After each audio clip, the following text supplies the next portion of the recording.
जय हिंद दोस्तों, स्वागत है एक बार फिर से आपके अपने YouTube चैनल स्टडी प्लेटफॉर्म में। दोस्तों आज की इस वीडियो में हम लोग घटना चक्र के आधुनिक भारत की सीरीज को आगे बढ़ाते हुए एक बहुत ही महत्वपूर्ण टॉपिक गांधी एवं उनके प्रारंभिक आंदोलन से रिलेटेड क्वेश्चंस को देखने वाले हैं। दोस्तों गांधी एवं उनके प्रारंभिक आंदोलन से रिलेटेड अक्सर जो सवाल हैं दोस्तों विभिन्न गवर्नमेंट एग्जाम से आदर्श एग्जाम में जो है दोस्तों पूछे जाते हैं। तो इस वीडियो में मैंने दोस्तों गांधी एवं उनके प्रारंभिक आंदोलन से रिलेटेड अब तक जितने भी सवाल विभिन्न स्टेट पीसीएस तथा आईएएस प्री में पूछे गए हैं दोस्तों उनको मैंने कवर किया है। तो अभी तक जिन लोगों ने हमारे चैनल को सब्सक्राइब नहीं किया तो सब्सक्राइब कर ले, बेल आइकन को प्रेस कर ले ताकि नई जो वीडियो की नोटिफिकेशन है दोस्तों आपको समय समय पर मिलती रहे। साथ ही साथ अगर ये वीडियो पसंद आए दोस्तों तो प्लीज़ इसे ज़्यादा से ज़्यादा लाइक करें और अपने दोस्तों के साथ शेयर करें। तो चलिए आज के फर्स्ट क्वेश्चन के साथ इस डिस्कशन को स्टार्ट करते हैं। दोस्तों फर्स्ट क्वेश्चन है दोस्तों, करमचंद गांधी दीवान थे। तो दोस्तों याद रखना है करमचंद गांधी कौन थे। तो गांधी जी के ये पिता थे दोस्तों करमचंद गांधी, और ये कहाँ के दीवान थे दोस्तों, तो ये पोरबंदर के भी दीवान थे, राजकोट के भी थे दोस्तों, और वांकानेर के भी दीवान रह चुके थे। तो इसका राइट आंसर क्या हो जाएगा दोस्तों, डी हो जाएगा। अब इंपॉर्टेंट फैक्ट्स देखते हैं दोस्तों। तो याद रखना है दोस्तों करमचंद गांधी पोरबंदर, राजकोट एवं वांकानेर राज्यों के दीवान थे। ये गांधी जी के पिता थे। इनका उपनाम क्या था दोस्तों, तो याद रखना है कबा गांधी भी था। नेक्स्ट क्वेश्चन हमारा है दोस्तों, निम्न में से किस कॉलेज में गांधी जी ने पढ़ाई की थी। तो ये लेटेस्ट क्वेश्चन है दोस्तों, बीपीएससी में पूछा गया। 66 जो बीपीएससी हुआ था उसमें सवाल पूछा गया था कि निम्न में से किस कॉलेज में गांधी जी ने पढ़ाई की थी। तो याद रखना है दोस्तों गांधी जी की किस कॉलेज में पढ़ाई की थी दोस्तों, तो श्यामल दास कॉलेज जो कि भावनगर में स्थित है दोस्तों, वहां पर गांधी जी ने क्या की थी दोस्तों, पढ़ाई की थी। राइट आंसर क्या हो जाएगा दोस्तों, ए। इनका जन्म कब हुआ था सभी लोग को मालूम होगा दोस्तों, 2 अक्टूबर 1869 ईस्वी में। तो दोस्तों याद रखना है महात्मा गांधी भारत के स्वतंत्रता आंदोलन के एक प्रमुख नेता थे। इनकी प्रारंभिक शिक्षा पोरबंदर में संपन्न हुई। इन्होंने हाई स्कूल की शिक्षा राजकोट स्थित अल्फ्रेड स्कूल से प्राप्त की। तो ये भी पॉइंट आपको याद रखना है दोस्तों कि हाई स्कूल की शिक्षा किस स्कूल से इन्होंने ली थी, तो अल्फ्रेड हाई स्कूल से दोस्तों। इसके उपरांत उन्होंने भावनगर स्थित श्यामल दास आर्ट कॉलेज में अपना नामांकन कराया। इसके उपरांत इन्होंने यूनिवर्सिटी कॉलेज ऑफ लंदन से विधि की क्या की थी दोस्तों, यानी लॉ की पढ़ाई पूरी की थी। ये सब के सब महत्वपूर्ण पॉइंट है दोस्तों, बीपीएससी के लिए याद रखेंगे आप लोग। नेक्स्ट है दोस्तों, दक्षिण अफ्रीका में रहने की अवधि में महात्मा गांधी ने निम्न में से किस पत्रिका का प्रकाशन किया और उसका नाम क्या था। तो याद रखना है दोस्तों महात्मा गांधी ने किस पत्रिका का संपादन किया था, तो आपको ध्यान रखना है राइट आंसर क्या हो जाएगा, तो इंडियन ओपिनियन। इंडियन ओपिनियन नामक पत्रिका का संपादन महात्मा गांधी के द्वारा किया गया था दोस्तों। राइट आंसर क्या हो जाएगा, डी। तो याद रखना है दोस्तों कि दक्षिण अफ्रीका में गांधी जी ने इंडियन ओपिनियन नामक अखबार निकाला। यह किस भाषा में प्रकाशित होता था दोस्तों, तो याद रखना है गुजराती, हिंदी, तमिल और अंग्रेजी में प्रकाशित होता था। तथा वर्ष 1904 में डरबन में याद रखना है दोस्तों फिनिक्स फॉर्म की क्या की थी दोस्तों, फिनिक्स फॉर्म यानी फिनिक्स आश्रम की क्या की थी दोस्तों, स्थापना की थी। ये डेट भी याद रखना है दोस्तों, डेट भी पूछा जाता है। और याद रखना है दोस्तों इंडियन जो ओपिनियन नामक पत्रिका है इनके द्वारा कब निकाला गया था, तो याद रखेंगे 1903 ईस्वी में। 1903 ईस्वी में इंडियन ओपिनियन नामक पत्रिका का यह अखबार निकाला गया था दोस्तों, और 1904 ईस्वी में फिनिक्स आश्रम की स्थापना इनके द्वारा की गई थी। तो दोनों याद रखना है, इंपॉर्टेंट है। नेक्स्ट है फिनिक्स फॉर्म कहाँ पर है, कहाँ है, तो याद रखना है दोस्तों कहाँ पर स्थित है, तो यह है दोस्तों डरबन यानी दक्षिण अफ्रीका में। इसकी स्थापना महात्मा गांधी ने कब की थी दोस्तों, तो 1904 ईस्वी में। और 1903 ईस्वी में एक पत्रिका निकाला गया था दोस्तों महात्मा गांधी के द्वारा, कौन सा, तो इंडियन ओपिनियन। नेक्स्ट है दोस्तों एम.के. गांधी समर्थक थे। तो याद रखना है दोस्तों दार्शनिक अराजकतावाद के समर्थक थे दोस्तों, कौन, तो महात्मा गांधी। तो इसका राइट आंसर क्या हो जाएगा, डी। तो गांधी जी के विचारों में आदर्शवाद की बजाय व्यवहारिक आदर्शवाद पर अत्यधिक जोर दिया गया है। मार्क्स की तरह गांधी जी भी राज्य को हटाने की इच्छा रखते थे तथा उन्होंने स्वयं को दार्शनिक अराजकतावादी कहे जाने से गुरेज नहीं किया दोस्तों, याद रखना है। तो राइट आंसर क्या हो जाएगा दोस्तों, डी। नेक्स्ट दोस्तों निम्न में से गांधी जी के राम राज्य के युगल सिद्धांत कौन थे। तो याद रखना है दोस्तों सत्य और अहिंसा 2 हथियार माना जाता है दोस्तों महात्मा गांधी का, और ये जो थे दोस्तों राम राज्य के गांधी जी के युगल सिद्धांत है। राइट आंसर क्या होगा दोस्तों? तो डी। नेक्स्ट है दोस्तों, गांधी जी की दृष्टि में अहिंसा का अर्थ है, तो याद रखना है दोस्तों, सत्य की प्राप्ति का रास्ता है दोस्तों क्या? तो अहिंसा। राइट आंसर क्या हो जाएगा? ए। अब इंपॉर्टेंट फैक्ट्स देख लेते हैं दोस्तों इस क्वेश्चन से रिलेटेड। तो महात्मा गांधी ने सत्य और अहिंसा को अपने सपनों के नवीन समाज का आधार बनाया। गांधी जी कहा करते थे कि सत्य और अहिंसा को निरपेक्ष रूप से अंगीकार करना आवश्यक है।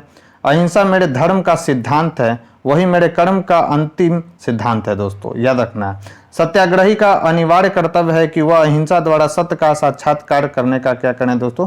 प्रयत्न करें।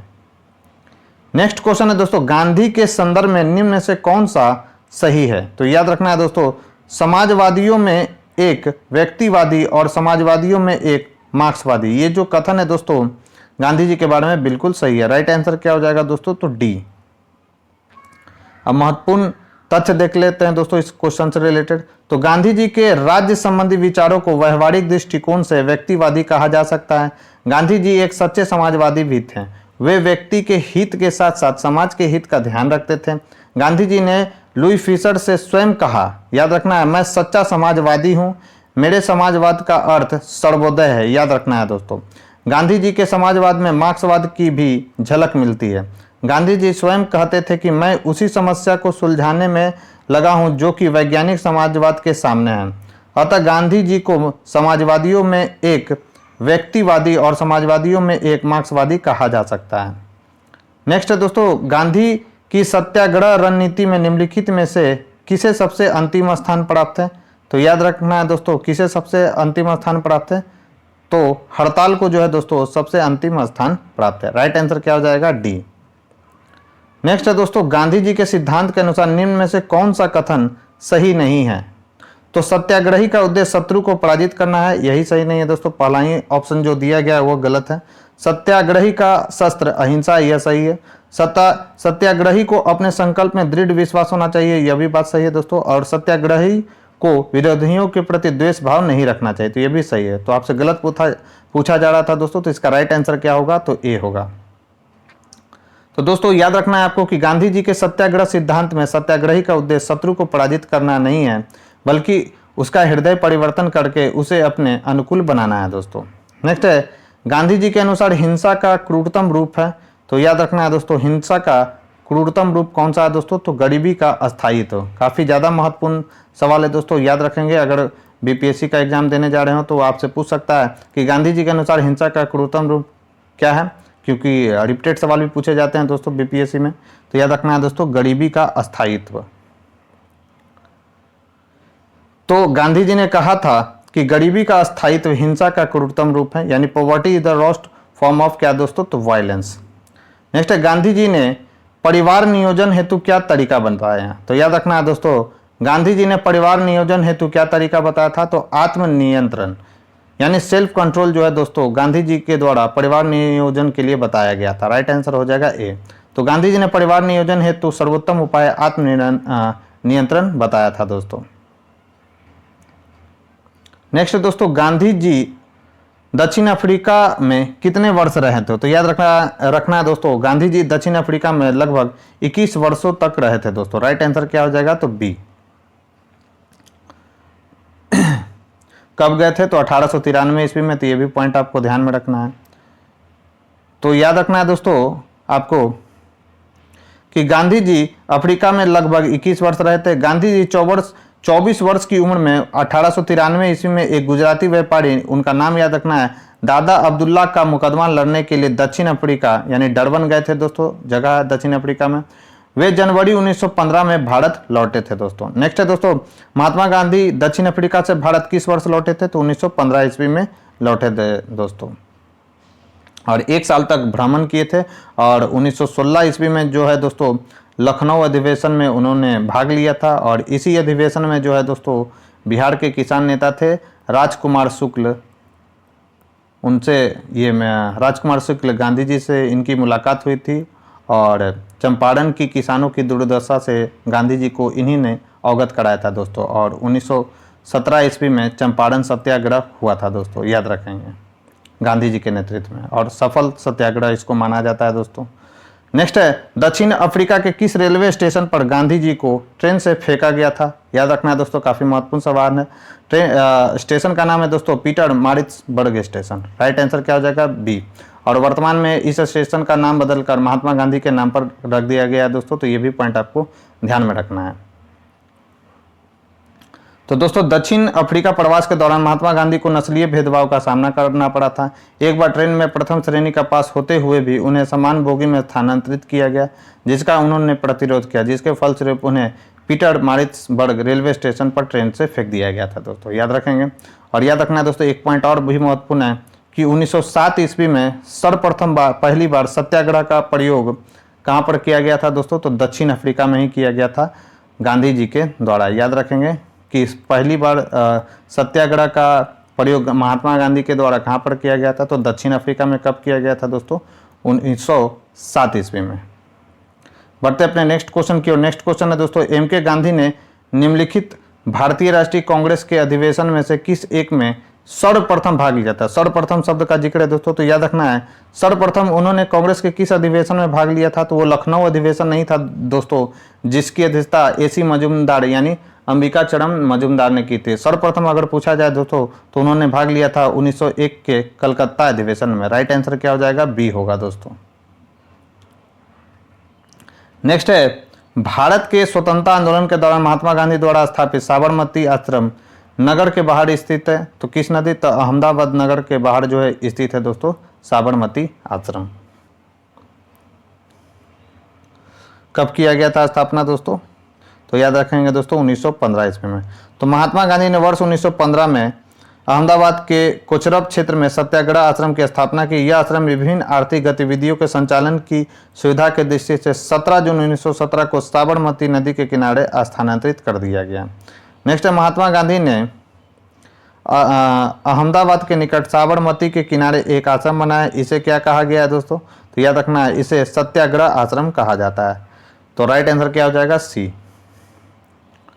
नेक्स्ट है दोस्तों, महात्मा गांधी से संबंध निम्नलिखित आश्रमों में से कौन सबसे पुराना है? तो कौन सा है दोस्तों? तो वह है फिनिक्स आश्रम। फिनिक्स आश्रम की स्थापना कब की गई थी दोस्तों? तो याद रखना है, फिनिक्स आश्रम की स्थापना कब की गई थी? तो 1904 ईस्वी में। याद कीजिए, शुरुआत में ही हम लोगों ने इसको डिस्कस कर लिया। तो सबसे पुराना था दोस्तों फिनिक्स आश्रम, और उससे एक साल पहले इन्होंने एक पत्रिका निकाली थी इंडियन ओपिनियन 1903 ईस्वी में। ये भी पॉइंट आपको याद रखना है। और कौन सा पॉइंट याद रखना है दोस्तों कि सर्वप्रथम सत्याग्रह का प्रयोग कब किया गया था? तो 1907 ईस्वी में दक्षिण अफ्रीका में किया गया था महात्मा गांधी के द्वारा। और एक पॉइंट और भी ध्यान रखना है दोस्तों कि 1910 ईस्वी में इन्होंने टॉल्स्टॉय फॉर्म की स्थापना की थी। टॉल्स्टॉय, याद रखना है दोस्तों, टॉल्स्टॉय फॉर्म की स्थापना महात्मा गांधी के द्वारा की गई थी दक्षिण अफ्रीका में। दक्षिण अफ्रीका के जोहान्सबर्ग में 1910 ईस्वी में टॉल्स्टॉय फॉर्म की स्थापना इनके द्वारा की गई थी। तो ये भी पॉइंट आपको ध्यान में रखना है। तो राइट आंसर क्या हो जाएगा? बी। तो महात्मा गांधी ने फिनिक्स यानी दक्षिण अफ्रीका के डरबन में वर्ष 1904 में एक आश्रम स्थापित किया। फिनिक्स आश्रम को 27 फरवरी 2000 को दोबारा खोला गया। फिनिक्स महात्मा गांधी द्वारा स्थापित प्रथम आश्रम था। नेक्स्ट है दोस्तों, गांधी जी ने सेवा धर्म कहाँ अपनाया था? तो दक्षिण अफ्रीका में अपनाया था दोस्तों सेवा धर्म। राइट आंसर क्या हो जाएगा? सी। तो दोस्तों, दक्षिण अफ्रीका में प्रवास के दौरान महात्मा गांधी ने एक पारसी रुस्तम जी द्वारा खोले गए धर्मार्थ अस्पताल में परिचारक के रूप में अपनी सेवाएं प्रदान की एवं बीमार दुखियों की सेवा का कार्य प्रारंभ किया। यहाँ उन्होंने कंपाउंडर के रूप में भी स्वैच्छिक सेवाएं प्रदान की। उन्होंने बोअर युद्ध के समय घायल सिपाहियों की देखभाल एवं सेवा का कार्य भी किया था दोस्तों। नेक्स्ट है, महात्मा गांधी के राजनीतिक गुरु कौन थे? तो सभी को मालूम होगा दोस्तों, महात्मा गांधी के राजनीतिक गुरु कौन थे? तो गोपाल कृष्ण गोखले। राइट आंसर क्या हो जाएगा? डी। तो गोखले अपने राजनीतिक दर्शन में सच्चे उदारवादी थे। वह समभाव और मृदु न्यायप्रियता में विश्वास करते थे। उन्हें पूर्ण विश्वास था कि देश का पुनरुद्धार राजनीतिक उत्तेजना के बवंडरों में नहीं हो सकता। वह साध्य और साधन दोनों की पवित्रता में विश्वास करते थे। गोखले के इन्हीं विचारों से प्रभावित होकर गांधी जी ने उन्हें अपना राजनीतिक गुरु बना लिया। नेक्स्ट है दोस्तों, महात्मा गांधी के अनुसार राजनीति का तात्पर्य था। तो याद रखना है दोस्तों, जन कल्याण के लिए सक्रियता जो है दोस्तों यह जो था महात्मा गांधी के अनुसार राजनीति का तात्पर्य था। तो राइट आंसर क्या हो जाएगा, तो बी, जन कल्याण की के लिए सक्रियता। तो दोस्तों ध्यान रखना है आपको कि महात्मा गांधी राजनीति को सामाजिक उत्थान और जन कल्याण के लिए सक्रियता समझते थे। इसके संबंध में गांधी जी के द्वारा सर्वाधिक महत्वपूर्ण सुझाव राजनीति के क्षेत्र में सत्ता के विकेंद्रीकरण का दिया गया।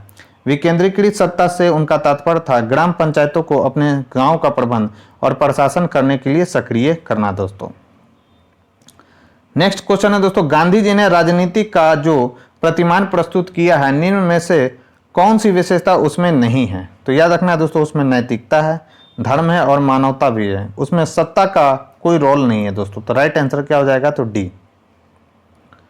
तो दोस्तों ध्यान रखना कि गांधी जी ने राजनीति का जो प्रतिमान प्रस्तुत किया है उसमें नैतिकता, धर्म और मानवता का समावेश था, लेकिन गांधी जी के पूर्ण आदर्श राजनीतिक व्यवस्था के अंतर्गत राज्य अर्थात सत्ता के लिए कोई स्थान नहीं था। वे राज्य विहीन समाज यानी स्टेटलेस सोसाइटी की स्थापना करना चाहते थे। दोस्तों नेक्स्ट, निम्नलिखित में से किसने सत्याग्रह शब्द को गढ़ा। तो याद रखना है दोस्तों, सत्याग्रह शब्द को किसने गढ़ा था, तो महात्मा गांधी ने गढ़ा था। दोस्तों राइट आंसर क्या हो जाएगा, बी। तो महात्मा गांधी के भतीजे मगन लाल गांधी द्वारा सत्याग्रह शब्द का प्रयोग एक प्रतियोगिता में किया गया था जिसमें उनको पुरस्कार प्राप्त हुआ। सत्याग्रह शब्द का अर्थ है सत्य और दृढ़ता से लिया जाता है। तो याद रखना, सत्याग्रह शब्द का अर्थ क्या है, सत्य और दृढ़ता से लिया जाता है। बाद में महात्मा गांधी ने इसमें सुधार करके सत्याग्रह शब्द में सदाग्रह शब्द का अर्थ है सत्य और दृढ़ता से लिया जाता है, और बाद में इसमें महात्मा गांधी ने सुधार किया दोस्तों और इसका नाम पड़ा सत्याग्रह। अतः स्पष्ट है कि सर्वप्रथम सत्याग्रह शब्द का प्रयोग किसने किया था दोस्तों, तो गांधी जी ने किया था। नेक्स्ट क्वेश्चन है दोस्तों हमारा, भारत के स्वतंत्रता संघर्ष के दौरान सबसे पहले सत्याग्रह किसने किया था। तो याद रखना है दोस्तों, महात्मा गांधी ने किया था। कहां पर किया था, तो 1907 ईस्वी में दक्षिण अफ्रीका में किया गया था दोस्तों। लेकिन अगर भारत में पूछा जाए कि पहली बार सत्याग्रह का प्रयोग कहाँ किया गया था, तो 1917 ईस्वी में चंपारण जो सत्याग्रह महात्मा गांधी के द्वारा किया गया था दोस्तों, वहां पर किया गया था। तो ये दोनों के दोनों पॉइंट याद रखना है दोस्तों, काफी ज्यादा महत्वपूर्ण है। नेक्स्ट है दोस्तों इंपॉर्टेंट फैक्ट्स क्या है दोस्तों, तो सत्याग्रह का शाब्दिक अर्थ है सत्य को मानकर किसी वस्तु के लिए आग्रह करना अथवा सत्य और अहिंसा से उत्पन्न होने वाला बल। महात्मा गांधी ने भारत के स्वतंत्रता संघर्ष के दौरान वर्ष 1917 में चंपारण जो कि बिहार में स्थित है दोस्तों से सत्याग्रह प्रारंभ किया। यह गांधी जी का भारत में पहला सफल सत्याग्रह था दोस्तों। नेक्स्ट है, निम्न में से कौन सा भारत में गांधी जी का प्रथम सत्याग्रह आंदोलन था जिसमें इन्होंने सविनय अवज्ञा का प्रारंभ किया। तो वह था दोस्तों 1917 में स्टार्ट किया गया चंपारण सत्याग्रह, और यह सफल सत्याग्रह था दोस्तों। तो ये भी पॉइंट याद रखना है। राइट आंसर क्या हो जाएगा, ए। यहाँ पर बात आई है दोस्तों कि रॉलेट एट खेड़ा और अहमदाबाद। तो अहमदाबाद कब आया था दोस्तों, तो 1918 में महात्मा गांधी के द्वारा मिल आंदोलन के खिलाफ किया गया था। तो खेड़ा कब किया गया था दोस्तों, तो ये भी 1918 में था दोस्तों। गांधी जी के द्वारा खेड़ा के में जो किसान थे दोस्तों उन्होंने हड़ताल की दी थी, तो गांधी जी ने भी यहाँ पर आंदोलन किया था। तो सबसे पहले सजाने के लिए भी आता है दोस्तों कि सबसे पहले कौन हुआ था, तो सबसे पहले 1917 में चंपारण सत्याग्रह, उसके बाद अहमदाबाद मिल आंदोलन हुआ था दोस्तों, उसके बाद खेड़ा आंदोलन भी हुआ था 1918 ईस्वी में, और उसके बाद कौन आया था दोस्तों, तो रॉलेट एक्ट 1919 ईस्वी में, जिसको काला कानून के नाम से भी हम लोग जानते हैं। ये भी सब के सब जो महत्वपूर्ण पॉइंट है दोस्तों आपको ध्यान में रखना है।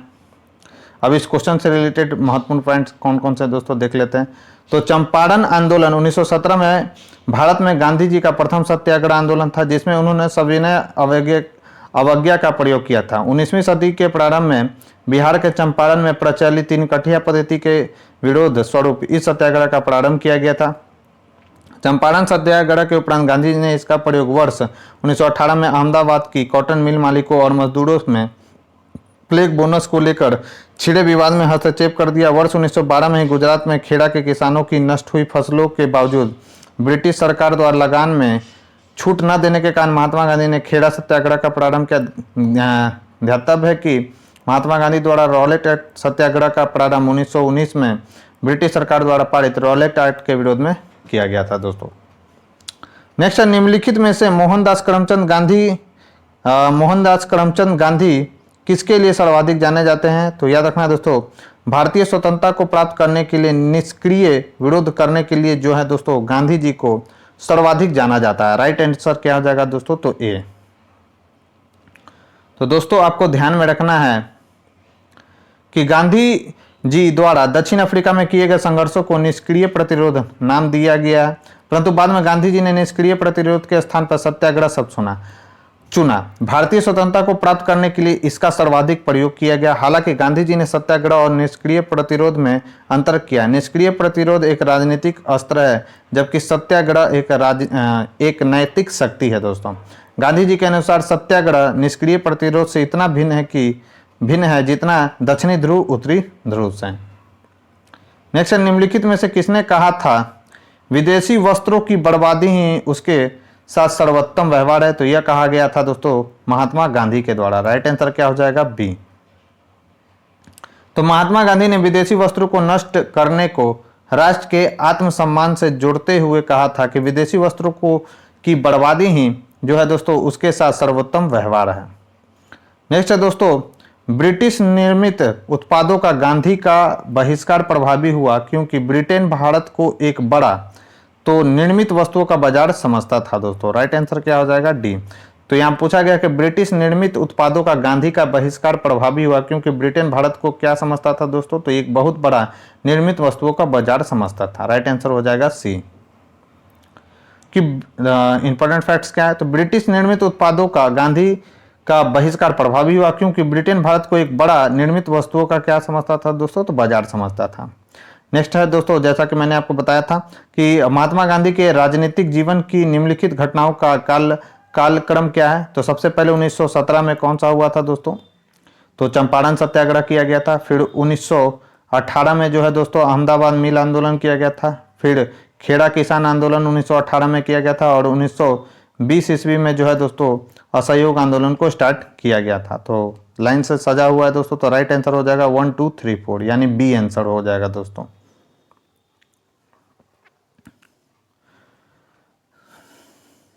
नेक्स्ट क्वेश्चन है दोस्तों, निम्न में से महात्मा गांधी का भारत में पहला सत्याग्रह कौन सा था? तो याद रखना है दोस्तों कौन सा था, चंपारण सत्याग्रह था। कब हुआ था? 1917 ईस्वी में। अहमदाबाद मिल आंदोलन कब हुआ था? 1918 ईस्वी में। तो दोस्तों याद रखना है कि दक्षिण अफ्रीका में वर्ष 1915 में लौटने के बाद गांधी जी ने भारत में अपना प्रथम सफल सत्याग्रह बिहार के चंपारण जिले में वर्ष 1917 में किया। वर्ष 1917 में चंपारण के किसान राजकुमार शुक्ल ने गांधी जी से लखनऊ में भेंट की और उनसे चंपारण आने का आग्रह किया। 19वीं शताब्दी के आरंभ में घोड़े बागान मालिकों ने चंपारण के किसानों से एक अनुबंध के आधार पर यह विनिश्चित करा लिया था कि उन्हें अपनी जमीन के 3 बट्टा यानी जिसे 3 कठिया पद्धति हम लोग कहते हैं दोस्तों 3/20 में भूभाग पर नील की खेती करना अनिवार्य है, जिसे 3 कठिया पद्धति के नाम से हम लोग जानते हैं दोस्तों। घोड़े बागान मालिकों ने किसानों की मजदूरी का फायदा उठाकर उन्हें अनुबंध से मुक्त करने के लिए लगान एवं अन्य गैर कानूनी करों की दर मनमाने ढंग से बढ़ा दी। किसानों की इसी उत्पीड़न के विरोध में गांधी जी ने चंपारण सत्याग्रह प्रारंभ किया था। नेक्स्ट है दोस्तों, और भी फैक्ट्स यहां पे दिया गया। गांधी जी द्वारा दक्षिण अफ्रीका में किए गए संघर्षों को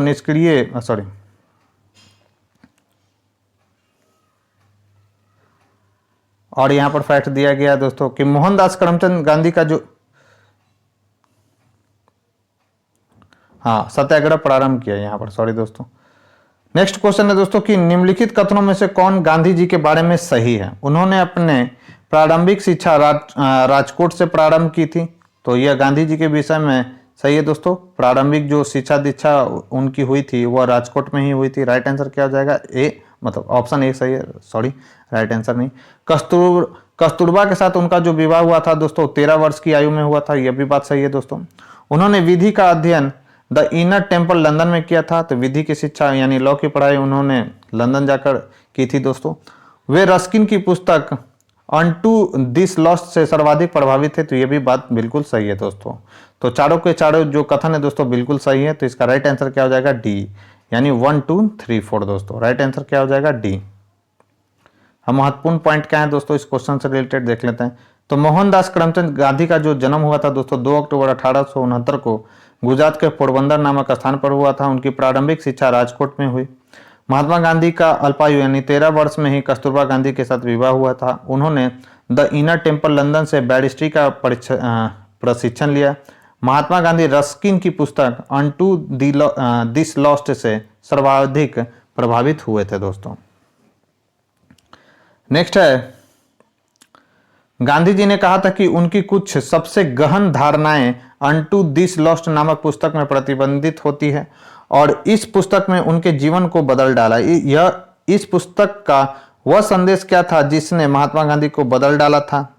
तो याद रखना है दोस्तों, वह संदेश कौन सा था? तो याद रखना है, व्यक्ति का कल्याण सबके कल्याण में निहित है। इसी बात को जो है दोस्तों गांधी जी ने जो बात है दोस्तों, महात्मा गांधी को क्या किया था? सबसे ज्यादा प्रभावित किया था दोस्तों। यह बात, व्यक्ति का कल्याण सबके कल्याण में निहित है। राइट आंसर क्या हो जाएगा दोस्तों? बी। तो दोस्तों आपको याद रखना, आईएएस प्री में पूछा गया तो बीपीएससी में भी पूछ सकता है दोस्तों कि महात्मा गांधी ने अपने दक्षिण अफ्रीका प्रवास के दौरान जॉन रस्किन की पुस्तक अनटू दिस लास्ट पढ़ी थी। गांधी जी ने अपनी आत्मकथा में लिखा है कि इस पुस्तक ने उनके जीवन को परिवर्तित कर दिया। इसकी समीक्षा में गांधी जी ने 3 बातों को नोट किया, जिसमें प्रमुख है व्यक्ति का कल्याण सबके कल्याण में क्या है दोस्तों? निहित है। सबसे ज्यादा प्रभावित किया था दोस्तों यह बात रस्किन की। नेक्स्ट है, गांधीवादी विचारधारा किनसे प्रभावित रही है? तो याद रखना है दोस्तों, रस्किन से भी प्रभावित रही है, थोड़ो से भी प्रभावित रही है और लियो टॉल्स्टॉय से भी प्रभावित रही है दोस्तों गांधीवादी विचारधारा। राइट आंसर क्या हो जाएगा दोस्तों? तो डी होगा। तो धर्मनिरपेक्ष लेखकों में गांधीवादी विचारधारा को थोड़ो, रस्किन और टॉल्स्टॉय ने सबसे अधिक प्रभावित किया। गांधी जी ने थोड़ो से सविनय अवज्ञा बहुत ही ज्यादा महत्वपूर्ण है। सविनय का कॉन्सेप्ट गांधी जी ने किनसे लिया था दोस्तों? तो थोड़ो से लिया था और करबंदी की प्रेरणा ली थी। रस्किन से गांधी जी ने शारीरिक परिश्रम का आदर करना। तो शारीरिक परिश्रम का आदर करना किससे सीखा था दोस्तों? तो रस्किन से सीखा था गांधी जी ने।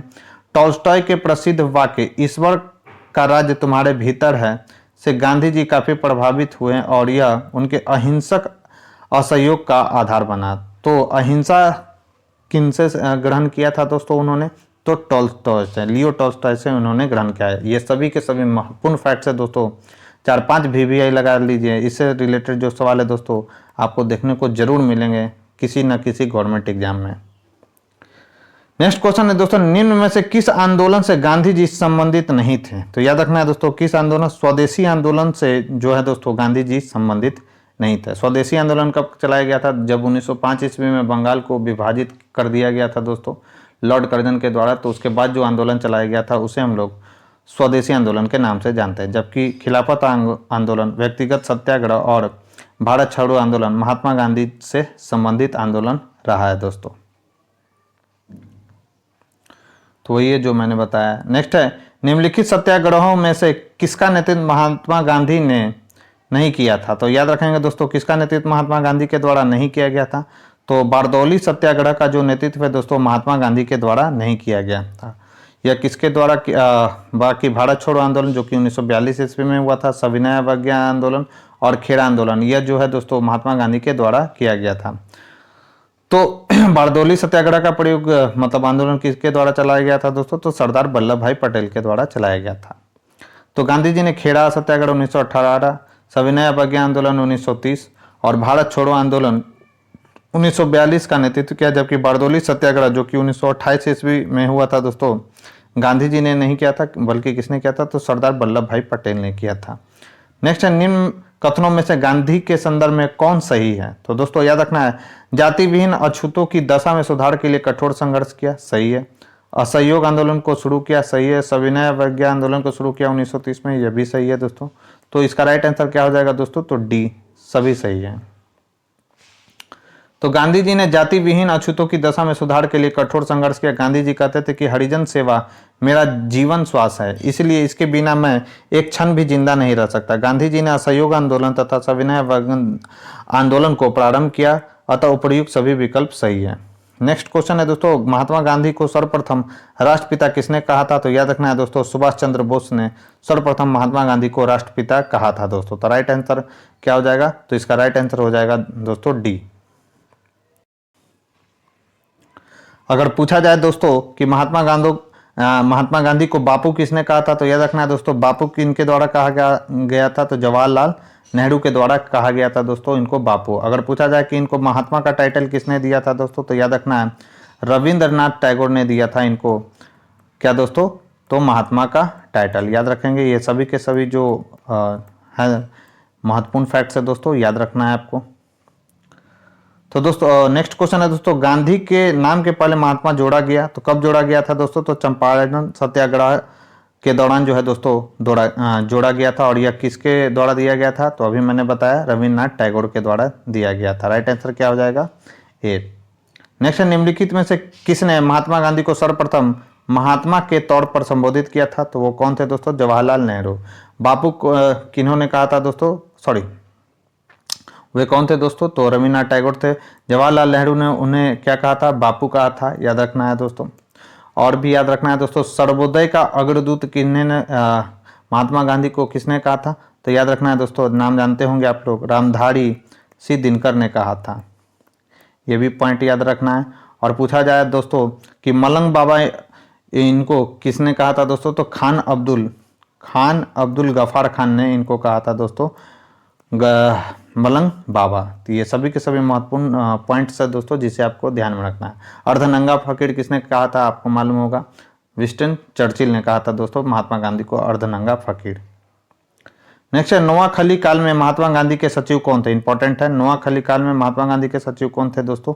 तो प्यारेलाल थे। राइट आंसर क्या हो जाएगा? सी। तो नोआखली काल में प्यारेलाल महात्मा गांधी के सचिव थे। उनकी याद रखना है दोस्तों, उनकी बहन डॉक्टर सुशीला नायर गांधी जी की व्यक्तिगत चिकित्सक थी। प्यारेलाल ने गांधी जी के दांडी मार्च में भी महत्वपूर्ण भूमिका अदा की थी। नेक्स्ट, निम्नलिखित में से किस सत्याग्रह आंदोलन में गांधी जी ने प्रत्यक्ष रूप से भाग नहीं लिया? तो वह था दोस्तों वाइकुम सत्याग्रह। तो राइट आंसर क्या हो जाएगा दोस्तों? सी। महत्वपूर्ण पॉइंट देखते हैं दोस्तों। तो वाइकुम के मंदिर प्रवेश सत्याग्रह में गांधी जी ने प्रत्यक्ष रूप से भाग नहीं लिया था दोस्तों, जबकि खेड़ा सत्याग्रह, राजकोट सत्याग्रह तथा असहयोग आंदोलन का नेतृत्व स्वयं गांधी जी ने किया था। राजकोट सत्याग्रह जो कब हुआ था दोस्तों? तो 1939 के संबंध में महात्मा गांधी के 4 दिनों के अनशन के बाद वायसराय की मध्यस्थता से राजकोट के शासक समझौते पर क्या हुए थे दोस्तों? राजी हुए थे। नेक्स्ट है दोस्तों, भारतीय इतिहास के संदर्भ में वाइकुम सत्याग्रह के संबंध में निम्नलिखित में से कौन सा कथन सही है? यह अस्पृश्यता और जातिगत भेदभाव के विरुद्ध एक सत्याग्रह था। पहला है, महात्मा गांधी ने इस सत्याग्रह में भाग लिया था। तो राइट आंसर क्या हो जाएगा दोस्तों? तो इसका राइट आंसर हो जाएगा दोनों के दोनों जो कथन है दोस्तों बिल्कुल सही है। तो राइट आंसर हो जाएगा सी। तो लेटेस्ट पूछा गया दोस्तों 2021 में, याद रखेंगे। तो केरल के हिंदू समाज में अस्पृश्यता तथा जातिगत भेदभाव के विरुद्ध तत्कालीन त्रावणकोर, वर्तमान में केरल का अंग है दोस्तों, में एक सामाजिक विरोध प्रदर्शन का आयोजन हुआ, जिसे वाइकुम सत्याग्रह नाम दिया गया। कब से कब तक चला था? तो 1924 से 1925 तक। यद्यपि गांधी जी ने इस आंदोलन में प्रत्यक्ष रूप से भाग नहीं लिया था, लेकिन उनका निर्देशन एवं समर्थन इस आंदोलन को प्राप्त था। चूंकि दूसरे कथन में प्रत्यक्ष या अप्रत्यक्ष की बात नहीं की गई है, अतः इस कथन को भी सही माना जा सकता है। नेक्स्ट है दोस्तों, महात्मा गांधी का छत्तीसगढ़ में प्रथम आगमन कब हुआ था? तो याद रखना है दोस्तों कब हुआ था? तो 20 दिसंबर 1920 ईस्वी को हुआ था दोस्तों छत्तीसगढ़ में आगमन। तो छत्तीसगढ़ में महात्मा गांधी का प्रथम आगमन 20 सितंबर 1920 को रायपुर स्थित धमतारी में हुआ था। इसके अतिरिक्त वे 24 नवंबर 1933 को भी यहाँ आए थे दोस्तों। नेक्स्ट है, गांधी जी के निम्नलिखित अनुयायियों में कौन पेशे से एक शिक्षक था? तो याद रखेंगे दोस्तों, जेबी कृपलानी जो थे दोस्तों, वे पेशे से एक क्या थे दोस्तों? एक शिक्षक थे। राइट आंसर क्या हो जाएगा दोस्तों? तो सी होगा। तो प्रश्नगत विकल्पों में गांधी जी के अनुयायियों में जेबी कृपलानी पेशे से केवल शिक्षक थे। शेष अन्य ने मुख्यतः पेशे के रूप में वकालत के कार्य को चुना था। यद्यपि राजेंद्र प्रसाद ने कुछ समय के लिए शिक्षण कार्य भी किया था, लेकिन मुख्यतः वह क्या थे दोस्तों? वकील थे। नेक्स्ट है दोस्तों, निम्न उद्योगपतियों में से कौन से व्यक्ति लंबे समय तक AICC के खजांची रहे तथा सन 1930 में जेल भी गए हैं? इंपॉर्टेंट सवाल है, बीपीएससी में पूछा गया है, तो आगे भी पूछ सकता है दोस्तों। तो वे कौन थे? तो जमना लाल बजाज थे दोस्तों। राइट आंसर क्या हो जाएगा? बी, जमना लाल बजाज। सेठ जमनालाल बजाज गांधी जी के निकट सहयोगियों में से एक थे। वे लंबे समय तक भारतीय राष्ट्रीय कांग्रेस के कोषाध्यक्ष रहे थे। वे वर्ष 1923 में झंडा सत्याग्रह में भाग लेने के लिए तथा पुनः वर्ष 1930 में सविनय अवज्ञा आंदोलन के दौरान जेल गए थे। दोस्तों अगर ये वीडियो आपको पसंद आ रही हो, वीडियो का कंटेंट अगर आपको पसंद आ रहा हो तो प्लीज़ इस वीडियो को ज़्यादा से ज़्यादा लाइक कर देंगे और अपने दोस्तों के साथ शेयर कर दीजिएगा। दोस्तों मैं आपके लिए बीपीएससी के अब तक जितने भी सवाल बीपीएससी में पूछे गए उनकी भी मैं आपके लिए एक सीरीज लेकर आ रहा हूं। तो कुछ दिन बाद ही जो है दोस्तों अब तक बीपीएससी में जितने भी क्वेश्चन हिस्ट्री से हो, ज्योग्राफी से हो, इकोनॉमिक्स से हो, पॉलिटिक्स से हो, सबकी एक अलग से मैं वीडियो आपके लिए लेकर आऊँगा जो केवल बीपीएससी को पॉइंट ऑफ व्यू से मतलब बीपीएससी के एग्ज़ाम को पॉइंट ऑफ व्यू से रखकर मैंने वो बनाया दोस्तों। तो सभी के सभी मैं वीडियो लेकर आऊँगा, तो आप टेंशन ना लें। नेक्स्ट क्वेश्चन है दोस्तों कि भारतीय कपड़ा व्यापारी बैंकर कांग्रेसी तथा महात्मा गांधी का निकट सहयोगी, यह उपयुक्त विवरण है तो किनके बारे में कहा गया है? तो यह है दोस्तों जमनालाल बजाज के बारे में यह कहा गया है। तो जमनालाल बजाज कपड़ा व्यापारी बैंकर कांग्रेसी समाज कार्यकर्ता और महात्मा गांधी के निकट सहयोगी हैं। नेक्स्ट है दोस्तों स्वाधीनता आंदोलन के दौरान महात्मा गांधी के करीबी अंग्रेज मित्र कौन थे? दोस्तों तो याद रखना है कौन थे, तो रेवरेंड चार्ली एंड्रयूज थे दोस्तों महात्मा गांधी के करीबी अंग्रेज मित्र। राइट आंसर हो जाएगा सी।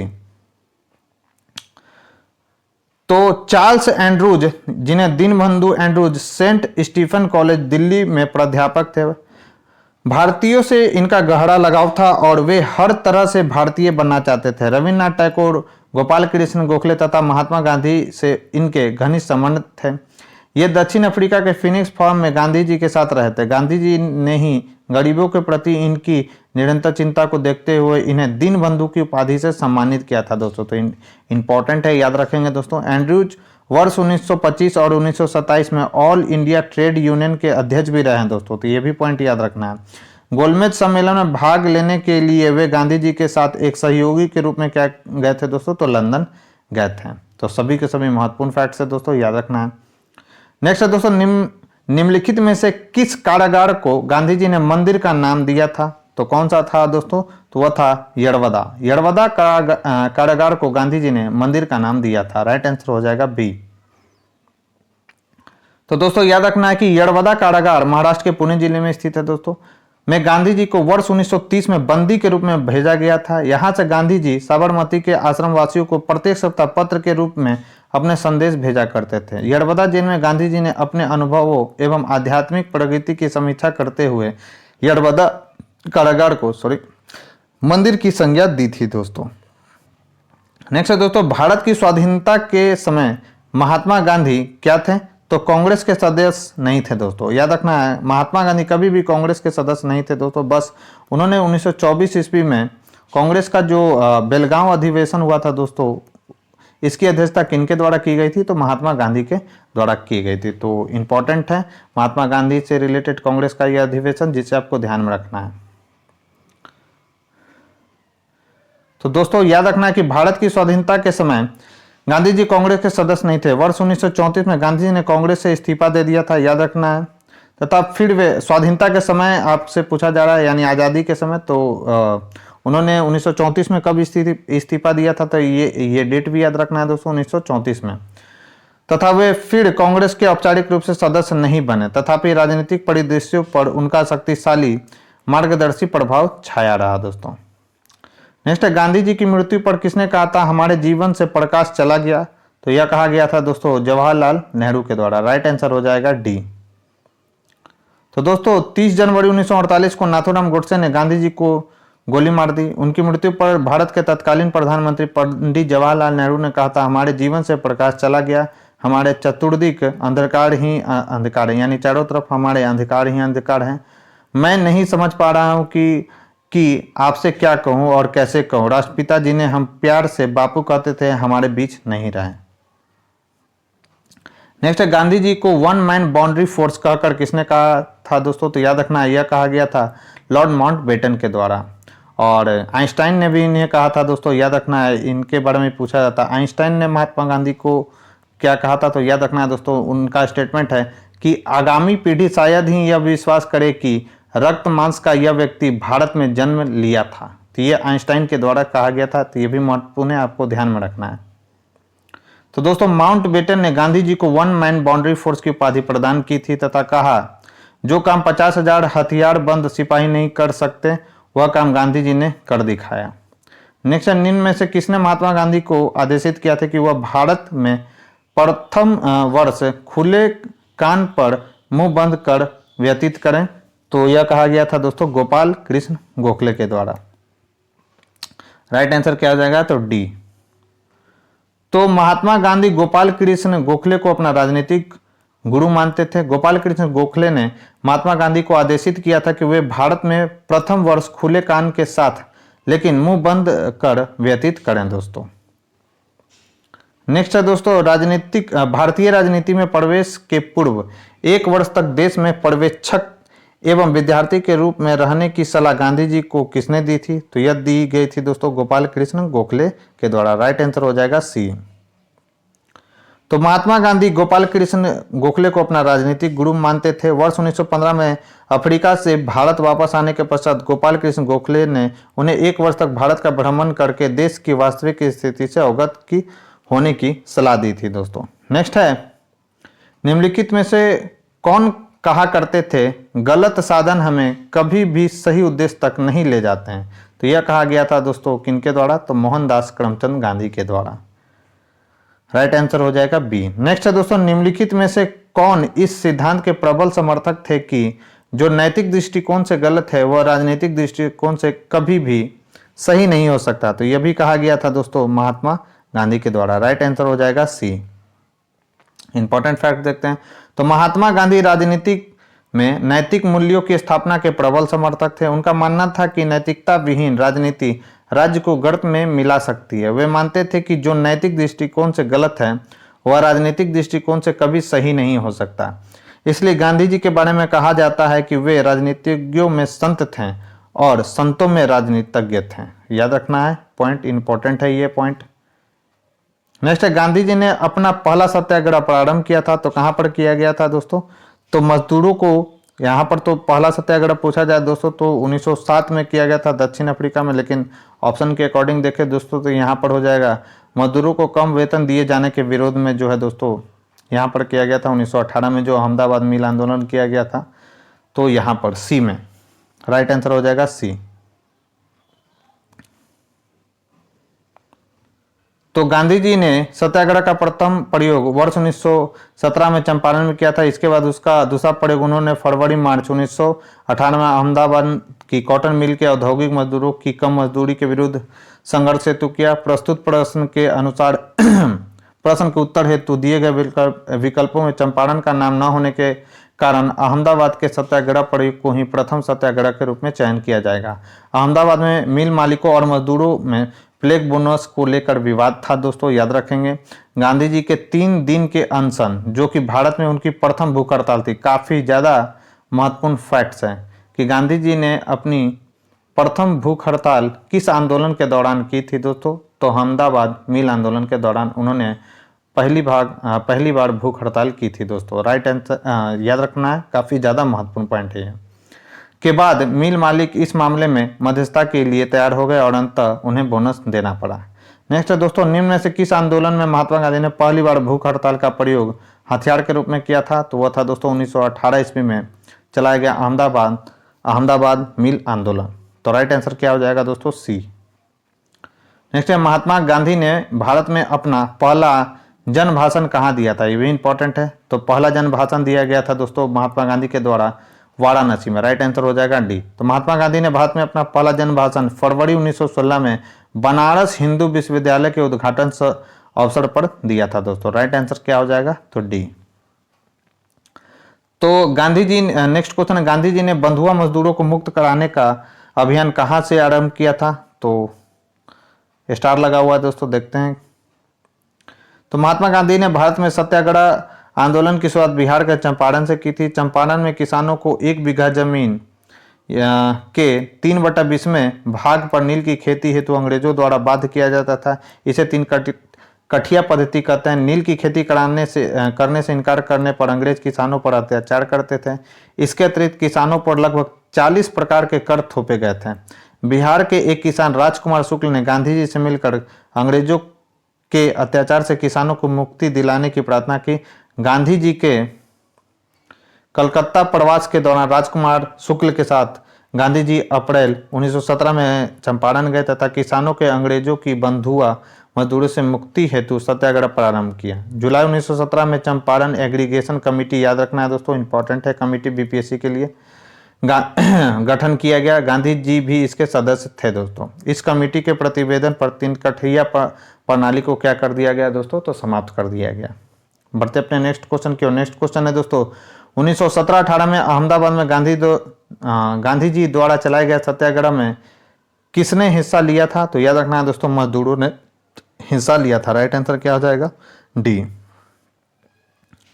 तो चंपारण की सफलता के बाद गांधी जी का अगला प्रयोग वर्ष 1918 में अहमदाबाद की एक कॉटन टेक्सटाइल मिल में मिल मालिकों और मजदूरों के बीच मजदूरी बढ़ाने को लेकर चल रहे विवादों में हस्तक्षेप करना था। यह विवाद प्लेग बोनस को लेकर था। प्लेग का प्रकोप खत्म होने के बाद मालिक इसे समाप्त करना चाहते थे, जबकि मजदूर इसे बरकरार रखने की मांग कर रहे थे। उत्पादन लागत, मुनाफा और मजदूरों के जीवन निर्वाह खर्च का गहराई से अध्ययन करने के बाद गांधी जी ने घोषणा की कि मजदूरों को 35% बोनस मिलना चाहिए। मिल मालिकों द्वारा गांधी जी के अनशन के बाद गठित ट्रिब्यूनल ने इनकी बात मान ली दोस्तों। नेक्स्ट है, निम्नलिखित में से महात्मा गांधी का कौन सा संघर्ष औद्योगिक श्रमिकों से संबंधित था, तो वह था दोस्तों अहमदाबाद मिल आंदोलन, जो कि 1918 ईस्वी में चलाया गया था दोस्तों महात्मा गांधी के द्वारा। और इसी आंदोलन में सर्वप्रथम महात्मा गांधी ने भूख हड़ताल की थी दोस्तों। और प्रथम अगर पूछा जाए कि जन्म भाषण कहाँ पर दिया था, तो वाराणसी में। नेक्स्ट, निम्नलिखित में से किसके लिए अहमदाबाद सत्याग्रह प्रारंभ किया गया था, तो याद रखना है दोस्तों, कॉटन मिल कामगारों के लिए जो है दोस्तों अहमदाबाद सत्याग्रह प्रारंभ किया गया था 1918 ईस्वी में महात्मा गांधी के द्वारा। नेक्स्ट क्वेश्चन है दोस्तों, गांधी जी के ट्रस्टीशिप सिद्धांत के प्रतिपाद के संबंध में निम्नलिखित युग्मों में से कौन सा एक सही है, तो याद रखना है दोस्तों, दक्षिण अफ्रीका 1903 ईस्वी में। तो इसका राइट आंसर हो जाएगा ए। तो गांधी जी ने वर्ष 1903 में जोहान्सबर्ग में अपनी लॉ फर्म स्थापित की थी, जहां वे वर्ष 1910 तक रहे। गांधी जी ने अपनी लॉ फर्म में ट्रस्टीशिप के सिद्धांतों को लागू किया था। विकल्प में दिए गए अन्य शहरों के साथ जो वर्ष दिए गए, उन वर्षों के दौरान गांधी जी जोहान्सबर्ग में ही थे दोस्तों। नेक्स्ट है, गांधी जी अर्थव्यवस्था के विषय में निम्नलिखित कथनों में से गांधीवादी अर्थव्यवस्था के विषय में निम्नलिखित कथनों में से कौन सा एक सही नहीं है, तो दोस्तों आपको याद रखना है कि वे यूएसए यानी यूनाइटेड स्टेट ऑफ अमेरिका में मशीनीकरण के पक्षधर नहीं थे। तो यह बात जो है दोस्तों सही नहीं है। राइट आंसर हो जाएगा डी। तो गांधी जी का विचार था कि प्रत्येक देश की अर्थव्यवस्था वहां की जलवायु, भूमि तथा वहां के निवासियों के स्वभाव को ध्यान में रखते हुए निश्चित की जानी चाहिए। और इन बातों के आधार पर जहां तक अमेरिका का संबंध है, उन्होंने वहां के मशीनीकरण का विरोध नहीं किया था। नेक्स्ट है, एम के गांधी के अनुसार यानी मोहनदास करमचंद गांधी के अनुसार अस्पृश्यों का सामाजिक आर्थिक सुधार संपन्न किया जा सकता है। तो उनके लिए कुटीर उद्योग स्थापित करके उनका जो है दोस्तों अस्पृश्यों का सामाजिक आर्थिक सुधार किया जा सकता है। राइट आंसर क्या हो जाएगा, तो डी होगा दोस्तों। तो गांधी जी की अर्थनीति इसी तरह के शोषण का विरोध, सभी तरह के शोषण का विरोध करती थी, चाहे वह शोषण देश के भीतर एक वर्ग द्वारा दूसरे वर्ग को हो या बाहर से हो। गांधी जी इसको दूर करने के लिए ऐसी प्रणाली कायम करना चाहते थे जिसमें व्यक्ति अपने मौलिक प्रयत्न के द्वारा स्वतंत्र वातावरण में श्रम और कार्य कर सके। इसके लिए वे स्वदेशी उद्योगों का पुनरुद्धार करना चाहते थे ताकि लोग को पर्याप्त भोजन मिल सके और वे भूख से पीड़ित न हो। इसके लिए गांधी जी ने क्या किया था दोस्तों, तो कुटीर उद्योगों जैसे गुड़ बनाना, घास काटना, तेल पेरना, कागज बनाना, चमड़े का काम आदि पर जोर दिया है। इससे गांधी जी का मानना था कि गरीबी और शोषितों का आर्थिक सामाजिक सुधार करने में मदद मिलेगी।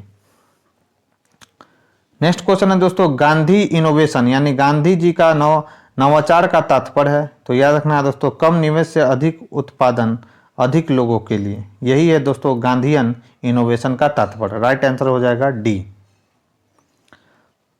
तो दोस्तों याद रखना है कि गांधीयन इनोवेशन का तात्पर्य है कम निवेश से अधिक उत्पादन अधिक लोगों के लिए। यह शब्दावली सर्वप्रथम प्रोफेसर प्रहलाद एवं R.A. मालेस्कर द्वारा प्रयोग किया गया था दोस्तों। नेक्स्ट है, कौन सी घटना सबसे पहले हुई थी? तो 1917 ईस्वी में जो चंपारण सत्याग्रह गांधी जी के द्वारा स्टार्ट किया गया था दोस्तों, वो सबसे पहले हुआ था। उसके बाद कौन सा हुआ था? तो याद रखना है दोस्तों, उसके बाद हुआ था 1918 में खेड़ा, उसके बाद 1920 में असहयोग आंदोलन और 1930 में हुआ था दोस्तों सविनय अवज्ञा आंदोलन।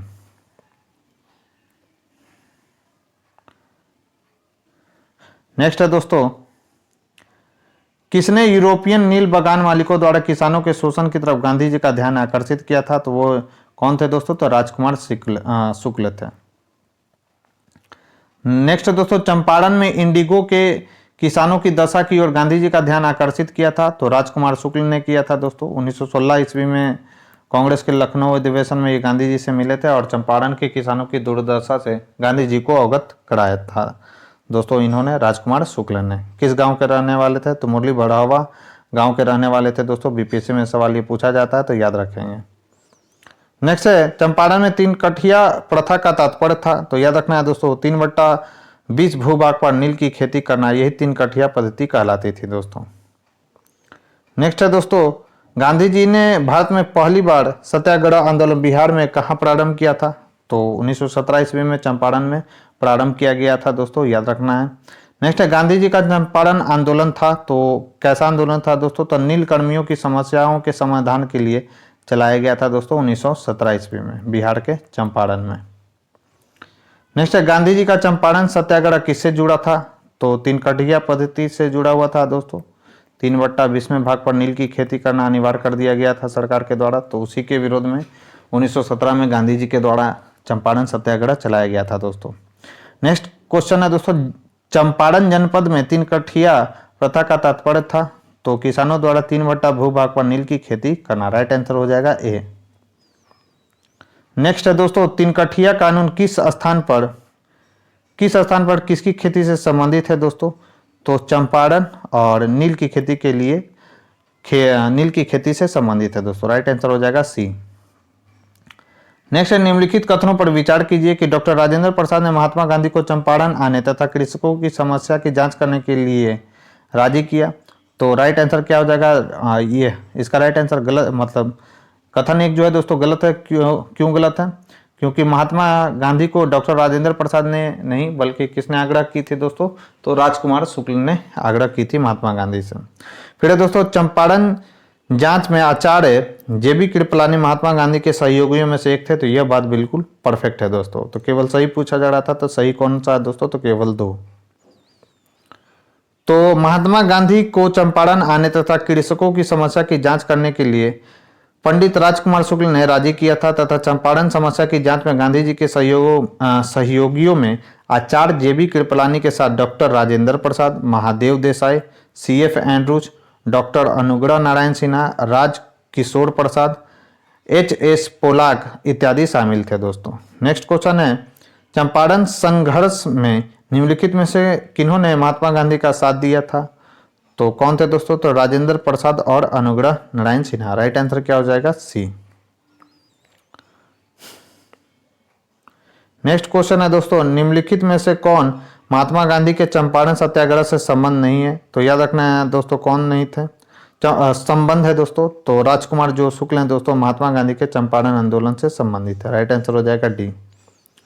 फिर लेटेस्ट क्वेश्चन है दोस्तों कि चंपारण आंदोलन मुख्यतः किसके विरोध में था? तो याद रखना है दोस्तों नकदी फसल के विरोध में था चंपारण आंदोलन, राइट आंसर क्या हो जाएगा? बी। तो चंपारण 1917 मुख्य रूप से नकदी फसल के विरोध स्वरूप प्रारंभ किया गया था। 20वीं शताब्दी के प्रारंभ में अंग्रेजी सरकार ने बिहार के चंपारण में 3 कठिया व्यवस्था लागू कर दी थी। इस व्यवस्था के तहत प्रत्येक किसान को अपनी जमीन के 3/20 भाग पर नील की खेती करना अनिवार्य था। इसी व्यवस्था के विरोध स्वरूप महात्मा गांधी द्वारा चंपारण सत्याग्रह प्रारंभ किया गया था, जिसके फलस्वरूप चंपारण कृषि राहत अधिनियम 1918 बनाकर इस प्रथा पर क्या कर दिया गया दोस्तों? तो प्रतिबंध लगा दिया गया। नेक्स्ट है दोस्तों, भारत में नियोजित विकास का विरोध किसने किया? तो याद रखना है दोस्तों किसके द्वारा किया गया था, तो मोहनदास करमचंद गांधी यानी महात्मा गांधी के द्वारा किया गया था दोस्तों। राइट आंसर हो जाएगा ए। तो प्रश्नगत विकल्पों में भारत में नियोजित विकास का विरोध महात्मा गांधी ने किया था। गांधी जी वस्तुतः औद्योगिकरण और मशीनीकरण के विरोधी थे। उन्होंने कुटीर और ग्रामीण उद्योगों का समर्थन करने के साथ ग्राम को अर्थव्यवस्था की आधारभूत इकाई माना। उन्होंने मशीनों के प्रयोग के स्थान पर श्रम परक उद्यमों को अधिक महत्व दिया था ताकि अधिकाधिक लोगों को रोजगार मिल सके। उनकी ग्राम स्वराज की अवधारणा के तहत ग्राम ऐसी आर्थिक इकाई थे जहां के निवासियों की सभी आवश्यकताएं वहीं के उत्पादों से पूरी हो सके। नेक्स्ट है, चंपारण आंदोलन से कौन संबंधित नहीं थे, तो जयप्रकाश नारायण जो थे दोस्तों वह चंपारण आंदोलन से संबंधित नहीं थे, जबकि राजेंद्र प्रसाद, आचार्य जे.बी. कृपलानी और अनुग्रह नारायण सिन्हा ये सभी के सभी चंपारण किसान आंदोलन से संबंधित हैं। तो चंपारण आंदोलन में गांधी जी के साथ राजेंद्र प्रसाद, अनुग्रह नारायण सिन्हा, जे.बी. कृपलानी, महादेव देसाई, नरहरि पारिक आदि ने दिया। जयप्रकाश नारायण चंपारण आंदोलन से संबंधित नहीं था। नेक्स्ट है, चंपारण कृषि जांच समिति का सदस्य निम्नलिखित में से कौन नहीं थे। काफी महत्वपूर्ण सवाल है, वीवीआई कर लेंगे दोस्तों। कौन नहीं थे, तो अनुग्रह नारायण सिन्हा नहीं थे, जबकि एफ.सी. सलाई, डी.जे. रीड और महात्मा गांधी ये तीनों के तीनों जो थे दोस्तों चंपारण कृषि जांच समिति के सदस्य थे। राइट आंसर हो जाएगा सी। तो चंपारण कृषि जांच समिति के अध्यक्ष एफ.जी. सलाई थे। इसके सदस्य DJ. Read, Mahatma Gandhi, LC. अदामी, Raja Harish प्रसाद नारायण सिंह और जी रैनी, जबकि M.E.L. टैनर सचिव थे दोस्तों। याद रखना, काफी ज्यादा महत्वपूर्ण फैक्ट है, याद रखना चाहे तो आप स्क्रीनशॉट ले लीजिए। नेक्स्ट है, दक्षिण अफ्रीका से लौटने के पश्चात गांधी जी ने प्रथम सफल सत्याग्रह प्रारंभ किया था, तो चंपारण में किया गया था दोस्तों 1917 ईस्वी में। काफी ज्यादा डिस्कस कर चुके हैं दोस्तों इस क्वेश्चन को, तो अब मुझे नहीं लगता कि इस पर डिस्कशन जरूरी है। नेक्स्ट है, महात्मा गांधी ने सर्वप्रथम किसान आंदोलन में भाग लिया था, तो चंपारण किसान आंदोलन में भाग लिया गया था दोस्तों महात्मा गांधी के द्वारा। नेक्स्ट है, निम्नलिखित स्थानों में से कहां महात्मा गांधी ने भारत में प्रथम सत्याग्रह प्रारंभ किया था, तो कौन सा था दोस्तों, तो ये भी देखिए दोस्तों, फिर रिपीटेड क्वेश्चन है, कौन सा हो जाएगा, तो चंपारण। राइट आंसर सी होगा। नेक्स्ट है दोस्तों, बिहार के कौन से स्थान में गांधी जी ने अपना प्रथम सत्याग्रह किया था, सेम क्वेश्चन है, चंपारण। नेक्स्ट है, निम्नलिखित में से किसने नील की खेती के संबंध में चंपारण में महात्मा गांधी को आमंत्रित किया था, तो वो कौन थे दोस्तों, तो राजकुमार शुक्ल थे दोस्तों। नेक्स्ट है, निम्नलिखित कथनों में से कौन चंपारण सत्याग्रह के संबंध में सही नहीं है। यह किसानों से जुड़ा था, सही है। इसे 3 कठिया प्रथा के विरुद्ध संचालित किया गया था, यह भी सही है। डॉक्टर राजेंद्र प्रसाद, जे.बी. कृपलानी ने इसमें M.K. गांधी का सहयोग दिया, यह भी सही है। यह प्रथम आंदोलन था जिसे M.K. गांधी ने संपूर्ण भारत में स्तर पर प्रारंभ किया था, गलत है दोस्तों। यह केवल चंपारण तक ही सीमित था, यानी यह जो है दोस्तों पूरे भारत में इसका जो है दोस्तों क्या बोला गया है, संपूर्ण भारत के स्तर पर प्रारंभ किया गया नहीं था दोस्तों, बल्कि ये बिहार में प्रारंभ किया गया था, और वो भी कहां पर, तो बिहार के चंपारण में। राइट आंसर क्या हो जाएगा, डी। नेक्स्ट है दोस्तों, चंपारण नील आंदोलन के राष्ट्रीय नेता कौन थे, तो कौन थे दोस्तों, तो महात्मा गांधी थे। काफी ज्यादा डिस्कस हो चुका है दोस्तों इस पे। महात्मा गांधी के चंपारण सत्याग्रह का किसने विरोध किया था, तो याद रखना दोस्तों, N.G. रंगा ने किया था दोस्तों महात्मा गांधी के चंपारण सत्याग्रह का। राइट आंसर क्या हो जाएगा, बी। N.G. रंगा ने महात्मा गांधी के चंपारण सत्याग्रह का विरोध किया था, जबकि रविन्द्रनाथ टैगोर ने चंपारण सत्याग्रह के दौरान इन्हें महात्मा की उपाधि से सम्मानित किया था दोस्तों। नेक्स्ट है, खेड़ा के किसानों के पक्ष में महात्मा गांधी के सत्याग्रह संगठित करने का क्या कारण था। पहला है, अकाल पड़ने के बावजूद प्रशासन से भू राजस्व की उगाही स्थगित नहीं की गई थी, बात सही है दोस्तों। प्रशासन का यह प्रस्ताव था कि गुजरात में अस्थायी बंदोबस्त लागू कर दिया गया, तो राइट आंसर क्या हो जाएगा दोस्तों, तो 1 सही है जबकि 2 गलत है, यानी राइट आंसर हो जाएगा ए। और ये आज के डिस्कशन का हमारा लास्ट भी सवाल है दोस्तों। तो वर्ष 1918 में गुजरात के खेड़ा में किसानों की फसल नष्ट हो जाने के बाद भी सरकार ने लगान में छूट नहीं दी थी और भू राजस्व उगाही स्थगित नहीं की थी।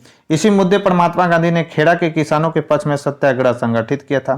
खेड़ा आंदोलन प्लेग फैलने और अकाल पड़ने के कारण किसानों के लगान अदा करने में असमर्थ होने और राज्य के प्रति उनमें असंतोष होने के परिणाम स्वरूप हुआ था। इस प्रकार कथन एक सही है। तो दोस्तों ये थी हमारी आज की डिस्कशन। इस डिस्कशन में बस आज इतना ही। यह डिस्कशन आपको कैसा लगा मुझे कमेंट बॉक्स में लिखकर जरूर बताएं। साथ ही साथ अगर ये वीडियो पसंद आए दोस्तों तो प्लीज़ इस वीडियो को ज़्यादा से ज़्यादा लाइक करें और अपने दोस्तों के साथ शेयर करें। तो आज के लिए बस इतना ही दोस्तों, मिलते हैं हम अपने नेक्स्ट वीडियो में। तब तक के लिए बने रहे हमारे यूट्यूब चैनल के साथ। Thank you.